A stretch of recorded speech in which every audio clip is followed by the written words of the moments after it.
Hello friends, आपके अपने channel Sharma officially all tight preparation में मैं आपका स्वागत करती हूँ। और आज हम बताएंगे आपको संस्कृत की स्वर संधियों का सेकंड पार्ट फर्स्ट में अपलोड कर चुकी हूँ। ठीक है ना फ्रेंड्स, तो वीडियो को एंड तक ज़रूर देखना और मेरे चैनल को सब्सक्राइब कीजिए, लाइक कीजिए, कमेंट कीजिए। और मेरे टेलीग्राम चैनल भी आप उसको ज्वाइन कर सकते हैं, जिसकी लिंक आपको डिस्क्रिप्शन बॉक्स में मिल जाएगी। ठीक है, तो चलिए स्टार्ट करते हैं। चौथा प्रकार है, हम 3 प्रकार उसमें पार्ट फर्स्ट में कंप्लीट कर चुके हैं। यड़ स्वर संधि। यड़ स्वर संधि, इस संधि में ई या ई यानी कि छोटी ई या बड़ी ई आने के बाद आ या आ यानी कि छोटा आ या बड़ा आ आए तो उसका या हो जाता है। क्या हो जाता है? या हो जाता है। और ऊ या बड़ा ऊ आने के बाद आ या आ आए तो वाह हो जाता है। यानी कि देखिए, ऊ और आ वाह यानी कि वह वकील बन गया। ठीक है ना। ऐसे ही बड़ा ऊ आता है और बड़ा आ आता है, तब भी वह वकील बन जाता है। ठीक है ना, बहुत ही सिंपल तरीके से। अब यड़ संधि का आप ये देखिए सूत्र है, इकोए बची। इकोए बची आपसे सूत्र मोस्टली पूछ लेता है, तो आप इसको ध्यान में रखिए कि यड़ स्वर संधि का जो सूत्र है वो क्या है, इकोए बची। अब देखते हैं, हम इसके उदाहरण ले लेते हैं कुछ। यथा स्वागत, तो सु प्लस आगत इसकी संधि होगी, सु प्लस आगत यानी कि यहाँ से छोटा ऊ लिया प्लस आ बड़ा आया, उ आ यानी कि वाह बन गया, तो यहाँ पर सीधा सा है स्वागत। अब देखिए अत्यधिक। अत्यधिक, तो अति प्लस अधिक, छोटी ई आई प्लस आ छोटा आ आया, मिलकर बना ई आ यानी कि या। पित्र आज्ञा, पितृ प्लस आज्ञा यानी कि ऋषि प्लस आ, रा बड़ा रा बन गया। प्रत एक यानी कि प्रति प्लस एक, तो छोटी ई यहाँ से और छोटा ए यहाँ से, तो दोनों मिले तो ई ए यानी कि या।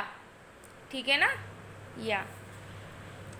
अब देखिए, अब हमारा 5वां प्रकार है अयादि स्वर संधि। अयादि स्वर संधि, इस संधि में ओ या अ के मेल से वा विकार होता है। ठीक है ना, इस संधि में ओ या आ के मेल से वा का विकार होता है तथा ए आई के मेल से ए और आई के मेल से या का विकार होता है। तो देखिए सूत्र, देखिए इसका अयादि संधि का, ए चौ आए वाचावा, यहाँ पर जो ये दे रखा है एस, एस मान के चलो, इसको एस हम बता रहे हैं आपको, एस है तो इसको हम छोटा आ मानते हैं। ठीक है ना, तो अब यहाँ पर हो जाएगा ए चो आए वाचावा। जब इसको पढ़ेंगे तो आ पढ़ेंगे। अब देखिए यथा, इसके उदाहरण पवन, तो पवन का क्या हो जाएगा, प प्लस अन यानी कि ओ प्लस आ, तो दोनों का मिलकर बना वा। ठीक है ना। गायक, तो गई प्लस इक, तो बड़ी ये प्लस आ, तो दोनों को मिलकर बनी य। ठीक है ना। नाविक, तो नौ प्लस इक, ओ प्लस ई यानी कि बड़ा ओ प्लस ई वा। तो सिंपल सा बात है, यहाँ पर बोला है उसने कि ओ और या जब इन दोनों का मेल होगा तो बन जाएगा वाह, और जब ए प्लस ए का मेल होगा तो बन जाएगा या। ठीक है ना। अब चलते हैं, हम छठा प्रकार देखते हैं। छठा प्रकार देखिए, पूर्व रूप स्वर संधि। पूर्व रूप स्वर संधि, यदि पदांत के ए तथा ओ के बाद हश्र यानी कि आ आए तो आ का पूर्व रूप, ये जो चिन्ह है ना, यानी कि हमने आपको बताया था इसको आ बोलते हैं, इसके इस रूप में चेंज हो जाएगा तो स्वर संधि कहते हैं। ठीक है ना। यदि पदांत के ए तथा ओ के बाद हश्र आ आए तो आ का पूर्व रूप इस चिन्ह में चेंज हो जाता है तो उसे स्वर संधि, पूर्व रूप स्वर संधि कहते हैं। अब इसका सूत्र देखिए पूर्व रूप स्वर संधि का। एडा पदांत तादति, एडा पदांत तादति। ठीक है ना। इसके उदाहरण देखिए। हरे प्लस अब, हरे प्लस अब, तो यहाँ पर जब ए और आ दोनों मिल रहे हैं तो क्या हो जाएगा, तो इसका चिन्ह ये हो जाएगा, तो हरे अब। ठीक है ना। विष्णु अब, विष्णु प्लस अब, तो ओ यहाँ से ओ लिया, छोटा आ लिया, ओ अ, तो ये चेंज हो जाएगा इसमें, तो विष्णु अब। ठीक है ना। अब चलते हैं 7वां प्रकार, पर रूप स्वर संधि। यदि अवर्णांत उपसर्ग, अवर्णांत उपसर्ग जैसे कि प्र, अप, अब, उप आदि के बाद धातु का ऐ व औ से प्रारंभ होने वाला रूप क्रियापद आए तो उपसर्ग के अंत के आ का लोप हो जाता है। क्या हो जाता है?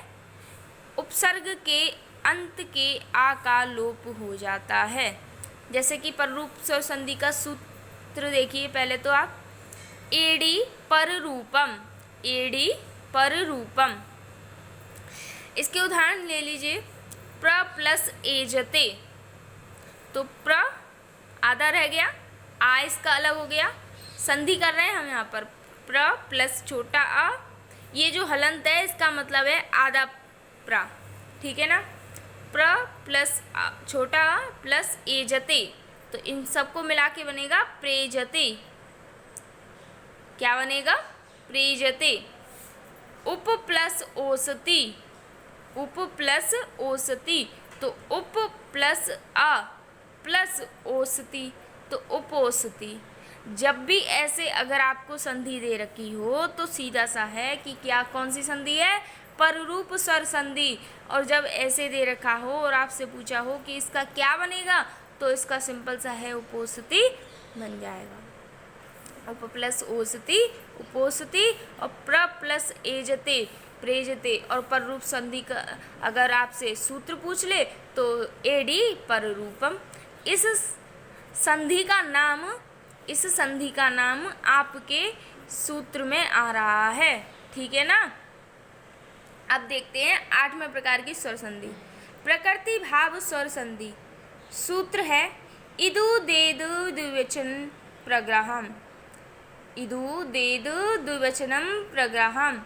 प्रकृति भाव स्वर संधि का सूत्र है ये। अब इसका नियम देख लीजिए। ई उ ए कुछ भी आता है प्लस द्विवचन का रूप आता है तो नो चेंज, यानी कि चेंज नहीं होता है, बदला नहीं जाता है। ठीक है ना। अगर ई उ ए प्लस द्विवचन का रूप आए तो चेंज नहीं होता है, वैसे के वैसे ही दोनों संधियों के उतार दिए जाते हैं। मतलब ये दोनों शब्द ऐसे ही उतार दिए जाते हैं संधि करके भी।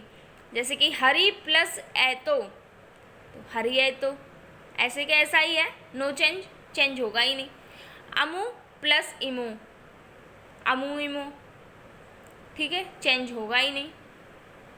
तो इसी के साथ हमारी स्वर संधि का दोनों पार्ट कंप्लीट होते हैं। आगे हम आपको व्यंजन संधि के बारे में बताएंगे, बहुत जल्द उसकी भी वीडियो आपको अपलोड करा देंगे। तब तक के लिए मेरे चैनल को सब्सक्राइब कीजिए, लाइक कीजिए, कमेंट कीजिए, शेयर कीजिए, और मेरा टेलीग्राम चैनल भी आप उसको ज्वाइन कर सकते हैं, जिसके लिंक आपको डिस्क्रिप्शन बॉक्स में मिल जाएंगे। Bye bye friends, take care, पढ़ते रहिए।